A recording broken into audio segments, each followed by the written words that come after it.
ধর্মীয় ভাব গাম্ভীর্য ও বর্ণাঢ্য সাংস্কৃতিক কর্মসূচির মধ্য দিয়ে উদয়পুরের মাতাবাড়ি রাম ঠাকুর আশ্রম সংলগ্ন কল্যাণ সাগরের পূর্ব পারে সমাপ্ত হলো 3 দিন ব্যাপী বিশেষ ধর্মীয় উৎসব। শ্রী মাতা ত্রিপুরা সুন্দরী সিদ্ধ পীঠম ট্রাস্টের উদ্যোগে গত 1 জুলাই থেকে শুরু হওয়া ভূমি পূজা ও শ্রী মাতা ত্রিপুরা সুন্দরী সিদ্ধ পীঠম গুরুকুল প্রতিষ্ঠা উপলক্ষে আয়োজিত এই অনুষ্ঠানকে কেন্দ্র করে গোটা এলাকায় ব্যাপক উৎসাহ উদ্দীপনা দেখা যায়। উৎসবের শুক্রবার সমাপনী দিনে এক ভক্তি ঘন পরিবেশের সৃষ্টি হয়। এদিন সকাল থেকে মূল আকর্ষণ ছিল 108 কন্যা কুমারী পূজা। শাস্ত্রীয় নিয়ম মেনে কন্যা কুমারীদের চরণ ধুয়ে এবং তাদের হাতে বিভিন্ন উপহার সামগ্রী তুলে দিয়ে আশীর্বাদ নেন উপস্থিত অতিথিরা। কন্যা কুমারী পূজার এই পবিত্র পর্বে সামিল হন স্থানীয় বিধায়ক অভিষেক দেবরায়, শ্রী মাতা ত্রিপুরা সুন্দরী সিদ্ধপীঠম ট্রাস্টের প্রধান অধ্যক্ষ পূজ্য গুরুজি আচার্য শঙ্কর যিশু অন্যান্য জনপ্রতিনিধিরা। কন্যাকুমারী পূজার পর এক বর্ণাঢ্য কলস যাত্রা অনুষ্ঠিত হয়। এই কলস যাত্রায় স্থানীয় মহিলাদের পাশাপাশি পা মেলেন বিশিষ্ট সমাজসেবী সবিতা নাগ ও এলাকার জনপ্রতিনিধিরা। এরপর বৈদিক মন্ত্র উচ্চারণ ও যজ্ঞের মধ্য দিয়ে ভূমি পূজার মূল ধর্মীয় আচার অনুষ্ঠান সম্পন্ন হয়। দুপুরের পর প্রস্তাবিত গুরুকুল শিক্ষা প্রতিষ্ঠানের শিলান্যাস এবং ধন্য মাণিক্য মুক্ত মঞ্চে এক আলোচনা সভা অনুষ্ঠিত হয়।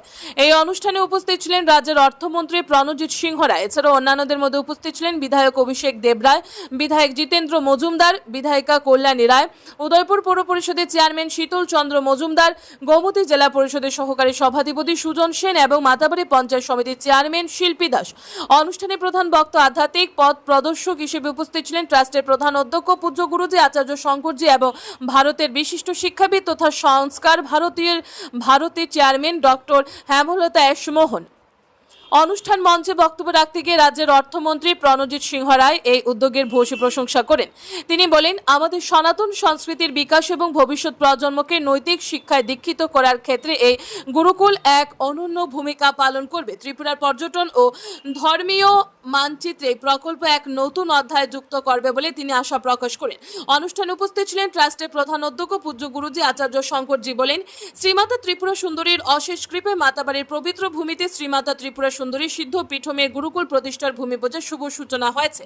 তিনি বলেন, এটি শুধুমাত্র একটি আশ্রম নির্মাণ নয়, বরং সনাতন ধর্ম, সাধনা, সেবা, সংস্কার এবং ভারতীয় আধ্যাত্মিক ঐতিহ্যের পুনর্জাগরণের এক সুদূর প্রসারী উদ্যোগ।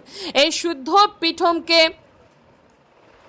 এমন একটি আধ্যাত্মিক কেন্দ্র হিসেবে গড়ে তোলা হবে যেখানে ভক্তি, জ্ঞান, সেবা এবং ভারতীয় সাংস্কৃতিক মূল্যবোধ একসূত্রে গাঁথা থাকবে। সমাজের প্রতিটি স্তরের মানুষ সেখানে সমান মর্যাদা ও আন্তরিকতার সঙ্গে অংশগ্রহণের সুযোগ পাবেন। ট্রাস্টের পক্ষ থেকে জানানো হয়, পীঠম প্রতিষ্ঠার মূল লক্ষ্যগুলির মধ্যে রয়েছে শ্রীবিদ্যা সাধনা ও দেবী উপাসনার কেন্দ্র গড়ে তোলা, বেদ, উপনিষদ ও শাস্ত্র চর্চার মাধ্যমে ভারতীয় জ্ঞান পরম্পরার প্রসার, যুব সমাজের নৈতিক চরিত্র গঠন, শিক্ষা ও স্বাস্থ্যসহ মানব সেবামূলক কার্যক্রম পরিচালনা, পরিবেশ সংরক্ষণের সচেতনতা বৃদ্ধি এবং সামাজিক সম্প্রীতি ও জাতীয় ঐক্যকে সুদৃঢ় করা। গুরুজি আরো বলেন, মায়ের কৃপা সকলের জন্য সমান। এই আদর্শকে সামনে রেখে জাতি, জনজাতি, ভাষা, বর্ণ বা আর্থিক অবস্থার ভেদাভেদ ছাড়াই সকলকে সমান মর্যাদায় গ্রহণ করা হবে। বিশেষ করে জনজাতি সমাজের আধ্যাত্মিক ঐতিহ্য, মাতৃশক্তির প্রতি তাদের ভক্তিকে সনাতন সংস্কৃতির এক অমূল্য সম্পদ হিসেবে উল্লেখ করেন তিনি। 3 দিনব্যাপী অনুষ্ঠানকে কেন্দ্র করে সাধু, সন্ত, ভক্ত মহল এবং সাধারণ মানুষের উপস্থিতি ছিল চোখে পড়ার মতো। সমাপনী দিনে গুরুকুল প্রতিষ্ঠার এই মহৎ উদ্যোগকে স্বাগত সাধুবাদ জানিয়েছেন উপস্থিত সকলেই। Bureau report RE Dharmanagar. हम यहाँ एक गुरुकुल और आचार्य कुल का निर्माण कर रहे हैं। उसका 3 दिवसीय भूमि पूजन का आज तीसरा दिन है। तीसरा दिन 3 दिन ही क्यों, सत्य, चित्त और आनंद की बात हमारे यहाँ कहा गया है। तत्व गुण, रजोगुण और तमोगुण की बात हमारे यहाँ कही गई है। हमारे यहाँ ब्रह्मा, विष्णु, महेश ये त्रिगुणात्मक त्रिदेव हैं। यह 3 बहुत ही महत्वपूर्ण है, इसलिए भूमि पूजन के लिए 3 दिन का चयन किया गया। गुरुकुल की आवश्यकता समग्र विश्व को है, न केवल एक स्थान को। आज के इस दंदह्यमान समाज को जब हम देखते हैं तो समग्र विश्व समस्याओं से आक्रांत है। हमारे युवा भ्रमित हो रहे हैं, हमारे बच्चे संस्कारहीन हो रहे हैं, हमारी शादियां टूट रही हैं, हमारा समाज एक अन्यान्य दिशा की ओर अग्रसर हो रहा है। ऐसे में संस्कार और समाज को जोड़ने का कार्य यह गुरुकुल करेगा। संस्कार एक दिन की बात नहीं है, यह सतत चलने वाली प्रक्रिया है। यह माँ से निर्मित होती है। जब हमारी माताएं संस्कार युक्त होंगी, बेटियां जब हमारी संस्कार युक्त होंगी, हमारे बच्चे अवश्य ही संस्कार युक्त होंगे। और जब मिट्टी का कच्चा घड़ा हो ना, उसे बेहतर आकार दिया जा सके। ऐसे में जब हम बच्चों को मातृदेवो भव, पितृदेवो भव, आचार्य देवो भव की यह परंपरा जब हम सिखाएंगे तो अवश्य ही हमारे बच्चे संस्कार युक्त होंगे। उनके मन में साधना के प्रति, ईश्वर के प्रति एक सुंदर भावना जागृत होगी, माता पिता के प्रति उनकी सच्ची भावना जागृत होगी।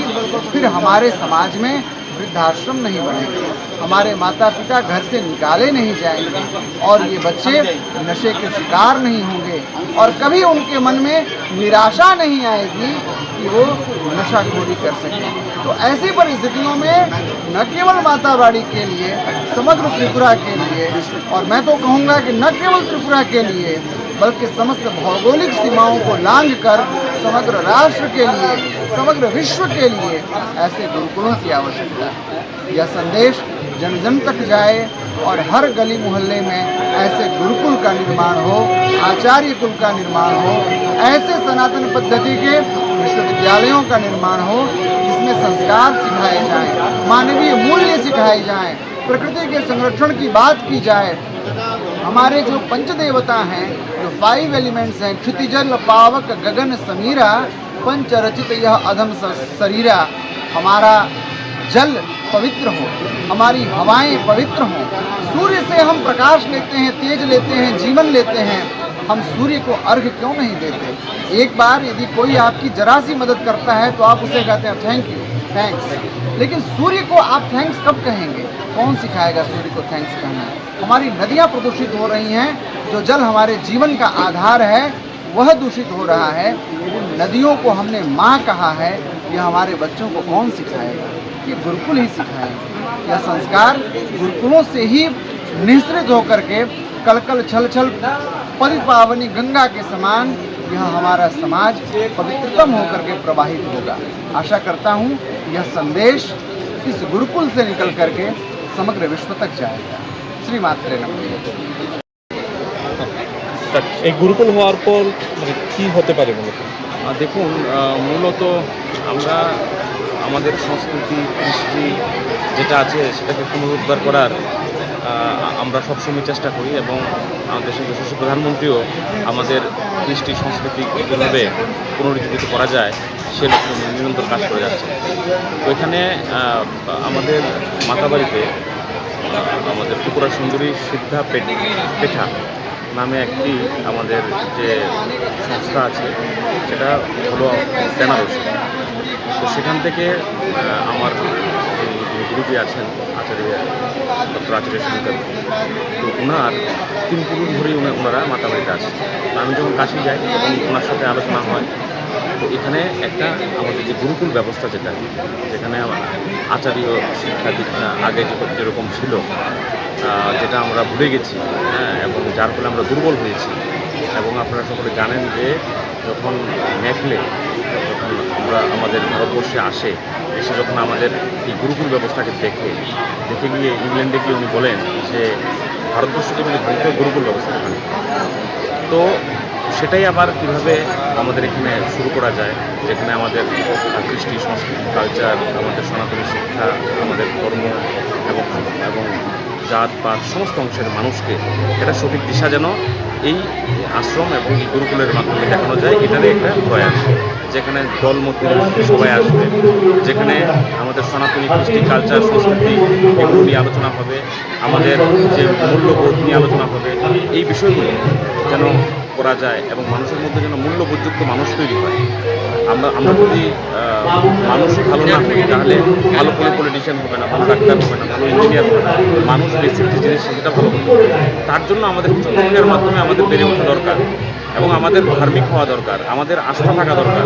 আমরা যদি আমাদের আস্থাই না থাকে, বিশ্বাস না থাকে, আমরা যদি ধর্মই না মানি, তাহলে আমরা তো কাউকে বিশ্বাস করতে পারবো না, বা আমাদের ভালো মন্দের বিচার থাকবে না, পাপপুণ্যের বিচার থাকবে না। তো আমাদের দ্বারা ভুল ভ্রান্তি সব কিছু হতে থাকবে সমাজের মধ্যে। এই যে যেরকমভাবে দেখছেন আপনারা ড্রাগস, এই যে দেখছেন বিবাহ বিচ্ছেদ, এই দেখছেন ভাইয়ে ভাইয়ে বিভেদ, এগুলো তো আমাদের পুরনো কৃষ্টি সংস্কৃতিগুলো যদি আমরা আমাদের মানে ভবিষ্যৎ প্রজন্ম যারা আসছে তাদের মধ্যে আমরা সঠিকভাবে সঞ্চারিত করতে পারি গুরুকুলের মাধ্যমে, তো এটা আমাদের সমাজ সুসংগঠিত হবে, শক্তিশালী হবে এবং আমাদের লক্ষ্য সমাজকে সুসংগঠিত করা, শক্তিশালী করা এবং আমাদের সনাতনী কৃষ্টি কালচার যেটা আছে সবাইকে নিয়ে চলা। এবং কালকে এখানে যে প্রতিযোগিতা হয়েছে সেখানে একটি মুসলিম মেয়ে অংশগ্রহণ করেছে, কত সুন্দর বিষয় আপনার। তো এইভাবে একটা সকল ধর্ম বর্ণ মিলে একটা সাথে সমাজকে কীভাবে এগিয়ে নিয়ে যাওয়া যায় তার জন্যেই এই গুরুকুল একটা ভূমিকা রাখবে। এবং যিনি গুরুজি আছেন উনি মানে আধ্যাত্মিকভাবে যথেষ্ট উনি শক্তিশালী এবং ওনার যে জ্ঞান, ওনার কাছে ওনার যে দিক নির্দেশনা সেগুলো দেখে আমরা অত্যন্ত আপ্লুত এবং সঠিকভাবে সমাজকে যেন এটা প্রয়াস শুরু করা। আমি আপনাদের মাধ্যমে সবাইকে আমি আবেদন জানাবো যে আপনারাও এসে এই সমস্ত কাজের সঙ্গে কাজকর্মের সঙ্গে যুক্ত হন। ত্রিপুরা রাজ্যের প্রত্যেকটা অংশের মানুষের কাছে আবেদন থাকবে তারা যেন এসে এই গুরুকুলকে বর্ধিত করেন এবং এটা যেন আগামী দিনে আরও বড় হতে পারে, আরও সবগুলো জায়গায় করা যেতে পারে এবং আমাদের যে কৃষ্টি কালচার সংস্কৃতি যেটা ছিল সেটা যেন আবার আমরা রিএস্টাবলিশ করতে পারি।